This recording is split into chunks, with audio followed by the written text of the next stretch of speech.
அஸ்ஸலாமு அலைக்கும் வரஹ்மத்துல்லாஹி வபரகாத்துஹு. அன்புக்குரிய அருமை சகோதரர்களே, இன்றைக்கி நாங்கள் பார்க்கக்கூடிய ஒரு முக்கியமான ஒரு விஷயம் என்னன்னு சொன்னால், மன அழுத்தங்கள் அதிகமாகி இன்றைக்கி அதிகமானவர்கள் சூசைட் பண்ணுற அளவுக்கு போய் ஸ்லீப்பிங் டேப்லெட் பாவிச்சு வாழ்க்கை பிரிஞ்சு போய் தன்னந்தனியாக உட்கார்ந்து இப்படி இது சம்மந்தப்பட்ட பல பிரச்சனைகளுக்கு ஆளாகிறாங்க. இதுக்கு முக்கியமாக ஒரு விஷயம் நமக்கு காரணமாக இருக்குது. இன்றைக்கி தலைவலி, பிடரி கடுக்கிறது, முடி கொட்டுறது, ஞாபக மறதி ஏற்படுறது, கேஸ்ட்ரிக் உடைய அந்த சிம்டம்ஸ், அடி வயிற்றில் வலி இருக்கிறது, குதிகால் கடுக்கிறது, அதே மாதிரியாக சத்தங்கள் இரைச்சல்கள் பிடிக்காமல் இருக்கிறது, ஷோல்டரில் பெயின் இருக்கிறது, லோ மூடாக இருக்கிறது, வாழ பிடிக்கலை, சமைக்க பிடிக்கலை, ஒழுங்காக உடுக்க பிடிக்கலை, அப்படி என்று இருக்கிறது.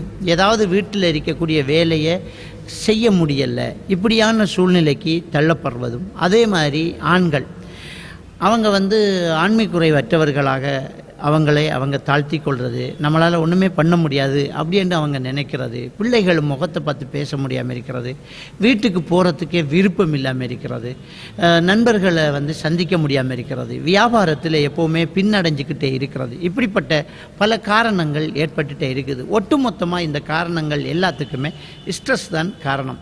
இந்த ஸ்ட்ரெஸ்ஸு நம்ம எல்லாருக்குமே ஏற்படாமல் இருக்கணுமா அப்படின்னு சொன்னால் முடியவே முடியாது. ஏன்னா மனுஷன் பிறந்தா ஸ்ட்ரெஸ் இருந்து தான் ஆகும். அது இல்லாமல் ஒரு மனுஷனும் வாழ முடியாது. ஏன்னா அல்லாஹ் தஆலா அல் குர்ஆனில் அடித்து சொல்கிறான், வல நபுலு வன்னக்கும், உங்களை கண்டிப்பாக சோதிப்போங்கிறான். அந்த சோதனைகள் தான் ஸ்ட்ரெஸ் ஆகுது. நம்ம எல்லாருக்குமே ஸ்ட்ரெஸ் வரும் இல்லைன்னு சொல்ல முடியாது. அந்த ஸ்ட்ரெஸ் வந்தால் இன்றைக்கி இவ்வளோ பெரிய பிரச்சனைகளுக்கு ஆளாகி அதில் வெளியில் வர முடியாமல் தவிச்சு தான் அந்த சூசைட் அட்டன் பண்ணுறதும், வாழ்க்கை பிரிஞ்சு போகிறதும், இப்படிப்பட்ட பிரச்சனைக்கு ஆளாகிறதும் இருக்குது. இந்த ஸ்ட்ரெஸ்ஸிலேருந்து வெளியில் வர்றதா இருந்தால் ஒரு முக்கியமான ஒரு விஷயத்தை சரியாக பின்பற்றினால் கண்டிப்பாக இதிலிருந்து வெளியில் வர முடியும். அதுதான் இறை தொடர்பு. அல்லாஹ்வுக்கு சுப்ஹானஹு வ தஆலா இந்த மனுஷனை படைச்சி இந்த மனுஷனுக்கு எல்லா வழிகளையும் தந்திருக்கிறான். அதில் ஒரு முக்கியமான ஒரு விஷயம்தான் தொழுகை. அல்லாஹ்வோடு நெருங்கிறது. அல்லாஹ்வை பற்றி அல்லாஹ் திருக்குர்ஆனில் சொல்லும்போது, நபியே, என்னுடைய அடியார்கள் என்னை பற்றி உன்னிடத்தில் விசாரித்தால் இன்னி கரீபுன் உஜீபுத் தஅவத்தத் தாஇ என்று சொல்லுங்கிறான். என்னுடைய அடியார்கள் என்னை பற்றி உன்னிடத்தில் கேட்பாங்க. கேட்டால் என்னை எப்படி அறிமுகப்படுத்தணும் அப்படி என்று சொல்கிறான் அல்லாஹ். இன்னி கரீபுன், நான் ரொம்ப அருகில் இருக்கிறேன். உஜீபுத் தஅவத்தத் தாஇ, என்னிடம் பிரார்த்திக்கக்கூடியவர்களுடைய பிரார்த்தனைக்கு நான் பதில் அளிக்கிறேன் அப்படி என்று அல்லாஹ்வுக்கு சுப்ஹானஹு வ தஆலா அவனுடைய திருமறையில் சொல்லி காட்டுறான். மனுஷனுக்கு பிரச்சனைகள் வரும். அந்த பிரச்சனைகள் வரும்போது அந்த பிரச்சனைகளுக்கு தீர்வு தேடி எங்கேயோ ஓடிட்டு இருக்கணும். சிகரெட்டு குடித்து, சாராயம் குடித்து, டிஸ்கோவில் கலந்துக்கிட்டு, மியூசிக் கேட்டு, ஆடல் பாடல் செய்து, வெளியில் போய் ஒரு நதிக்கரையில் உட்காந்து, நதியில் கல்லறிஞ்சி, கடற்கரையில் உட்காந்து காற்று வாங்கி ஸ்ட்ரெஸ்ஸை நீக்கலாம் அப்படின்னு நினச்சா அது நாம் செய்யக்கூடிய ஒரு பெரிய தவறு. மனசில் உள்ள பாரங்களை கீழே எடுத்து வைக்காமல் எப்படி நம்ம அதிலேருந்து வெளியில் வர முடியும்?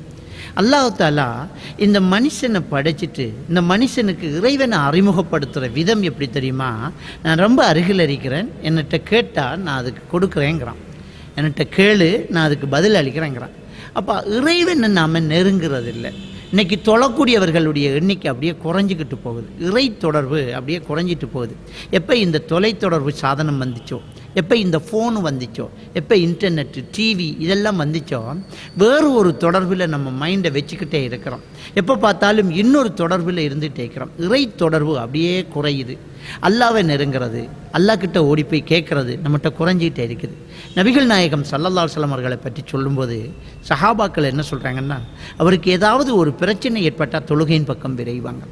சூரிய கிரகணம் ஏற்பட்டது. பெருமானார் ஸல்லல்லாஹு அலைஹி வஸல்லம் அவர்கள் சொன்னார்கள், சூரிய கிரகணமோ சந்திர கிரகணமோ யாருடைய பிறப்புக்கோ சாவுக்கோ வாரது கிடையாது. இது அல்லாஹ்வுடைய அத்தாட்சிகளில் இருந்து 2 அத்தாட்சி. அது உங்களுக்கு ஏற்பட்டால் தொழுகையின் பக்கம் விரையுங்க, அல்லாஹ்விடத்தில் துஆ கேளுங்க அப்படிங்கிறாங்க. நபி அவர்கள் மனசுக்கு ஏதாவது கஷ்டமாக இருந்தால் எங்கே போவாங்க? தொழுகைக்கு போவாங்க. நம்ம பிரச்சனையை முறையிடுறதுக்கு அல்லாஹ்வை தவிர வேறு யார் இருக்கிறா? சிந்திச்சு பாருங்கள். அல்லாஹ்வை தவிர வேறு யார் இருக்கா? அவனால் மட்டும்தானே முடியும். நம்ம ஏதாவது சொல்லுவாங்க, உடுத்து கழிச்சவன்ட்டு போகணும் உடுப்பு பிச்சைக்கு, திண்டு கழிச்சவன்ட்டு போகணும் சோத்து பிச்சைக்கு அப்படின்னு சொல்லுவாங்க. அதாவது நமக்கு கேட்டால் தரக்கூடிய ஆளுக்கிட்ட போய் கேட்கணுங்க. அவனுக்கே ஒன்றுமே இல்லாமல் லாட்ரி அடிச்சுட்டு அவன்கிட்ட போய் நீ என்ன கேட்குறது? நம்ம என்ன பிரச்சனையை கேட்குறோம்? மனசு நிறைய பிரச்சனை, கஷ்டம், மனசில் ரொம்ப வேதனை, வாழ்க்கையில் ரொம்ப சோதனை, குடும்பம் சரியில்லை, புருஷன் சரியில்லை, பிள்ளை சரியில்லை, வாழ்க்கை சரியில்லை, வருமானம் சரியில்லை, 1008 பிரச்சனைகள். இந்த பிரச்சனையை தீர்த்து வைக்கக்கூடிய ஒரே சக்தி அல்லாஹ் மட்டும்தானே, வேற யார் இருக்கிறான்? அந்த அல்லாஹ் கிட்ட தானே கேட்க முடியும், வேற யார்ட்டுமே கேட்க முடியாது. இன்னொருத்தர்கிட்ட கேட்கும்போது அவன் நம்ம பிரச்சனையை தெரிஞ்சு வச்சு அவன் தலையில் வச்சிருக்க முடியாமல் இன்னொருத்தர்கிட்ட சொல்லி அது 4 பேருக்கு தெரிஞ்சு நாசமாக போனதுக்கு பின்னால் அது இன்னொரு ஸ்ட்ரெஸ் ஆகும். ஒரே ஒரு விஷயம், நம்ம அல்லாஹ் கிட்ட கேட்குறோம், கண்டிப்பாக அவன் தருவான், அவன் தீர்ப்பு தருவான், வேற வழியே இல்லை. எவ்வளவு ஒரு இக்கட்டான சூழ்நிலையிலையும் இப்ராஹிம் நபி கேட்ட துவா, நெருப்பை நெருங்கும் போது ஹஸ்பி அல்லாஹ், அல்லாஹ் போதுமானவன், வ நிஅமல் வக்கீல், அவனை விட வேற யாருக்கிட்ட முறையீடு செய்ய? அதை நாம் செய்யணும். நமக்கு என்ன பிரச்சனை வந்தாலும் நம்ம தொழுகையின் பால் நினைக்கணும். இன்னைக்கு ஃபர்லு தொழுகிறதுக்கு ஆள் இல்லைங்க, தொழுகிறதுக்கு ஆள் இல்லை. துவா கேட்குறது ரொம்ப குறைஞ்சி போச்சு. திக்ர் செய்கிறது, துவா கேட்குறது, தொழுகையில் ஈடுபடுறது ரொம்ப குறைஞ்சி போச்சு.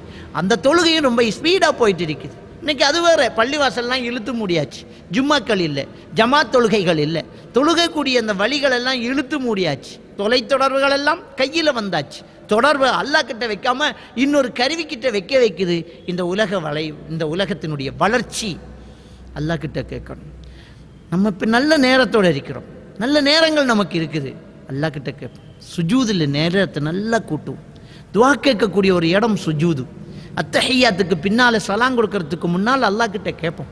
துவா கேட்கறதுக்கு ஒரு முறை நபிகள் நான் ஸல்லல்லாஹு அலைஹி வஸல்லம் அவர்கள் சொன்னார்கள், அல்லாஹ்வை புகழ்ந்து ஸல்லல்லாஹு அலைஹி வஸல்லம் அவர்கள் மீது ஸலவாத்து சொல்லி அல்லாஹ்விடம் பிரார்த்தனை செய்வோம். அல்லாஹ்வை புகழுவோம், நபி மீது ஸலவாத்து சொல்லுவோம், அல்லாஹ் கிட்ட கேட்போம். நம்ம என்ன தேவையாக இருந்தாலும் கேட்போம். இதெல்லாம் சாத்தியமானு யோசிக்காதீங்க, கேளுங்க, அல்லாஹ்க்கு முடியும். எதை வேணுமென்றாலும் கேளுங்க, அல்லாஹ் கிட்ட கேளுங்க. நம்ம கடன் பிரச்சனையை தீர்த்து வைக்கணும், குழந்தை குட்டிகளை நல்லா வைக்கணும், நமக்கு நல்ல நிம்மதியை தரணும். உங்கள் மனசு விட்டு அல்லாஹ் கிட்ட அழுங்க. இறை அச்சத்தால் அல்லாஹ்வை நினைத்து அழக்கூடிய அந்த தண்ணீர், அந்த கடைசியாக வரக்கூடிய கண்ணீர் இருக்குது இல்லையா, அந்த கண்ணிலிருந்து வரக்கூடிய கண்ணீர், அது ஸல்லல்லாஹு அலைஹி வஸல்லம் அவர்கள் சொன்னார்கள், எப்போவுமே அது நரகம் நுழையாது. அது மடியிலிருந்து கறந்த பால் எப்படி திரும்ப போகாதோ அப்படி ஒரு மனிதன் கண்ணீர் விட்டுட்டான்னு சொன்னால் அது நரகம் போகாதுன்னாங்க. அப்போ கண்ணீர் விட்டுட்டோன்னா அவ்வளவுக்கு அல்லாஹ் தஆலா நமக்கு அதுக்கு பிராயச்சித்தம், அதுக்கு பதில் தாரோம். நம்ம அல்லாஹ் இடத்துல கேட்போம், நம்ம பிரச்சனைகளை முறையிட்டு கேட்போம். ஒன்று, இந்த உலகத்தில் நமக்கு தீர்வு வருது. 2வது, நம்ம மனசில் இருக்கிற பாரம் கீழே வைக்கப்பட்டாச்சு. 3வது, நமக்கும் இறைவனுக்கும் இடையில் நெருக்கம் நெருங்க இந்த உலகத்தில் எதை இழந்தாலும் நமக்கு ஒன்றுமே இல்லாமல் ஒன்றும் தேவையில்லை. போ, அல்லாஹ் இருக்கிறான் என்னோட, நீ யார் என்னை விட்டுட்டு போனாலும் பரவாயில்ல, அல்லாஹ் என்னோட இருக்கிறான். நம்ம ஒவ்வொருத்தரும் தொழுகையை நெருங்கணும், தொழுகையோடு தொடர்பு இருக்கணும். என்ன கஷ்டம் வந்தாலும் தொழணும். நமக்கு பிரச்சனை வரும்போது தொழுகையில் இன்னும் டைம் எடுக்கணும், கஷ்டம் வரும்போது இன்னும் தொழணும். தொழுகையில் தான் நம்முடைய கஷ்டங்களை தீர்த்து வைக்கணும். அந்த தொழுகையை கொண்டும் பொறுமையை கொண்டும் நாம் அல்லாஹ்விடத்தில் உதவி தர்றோம்.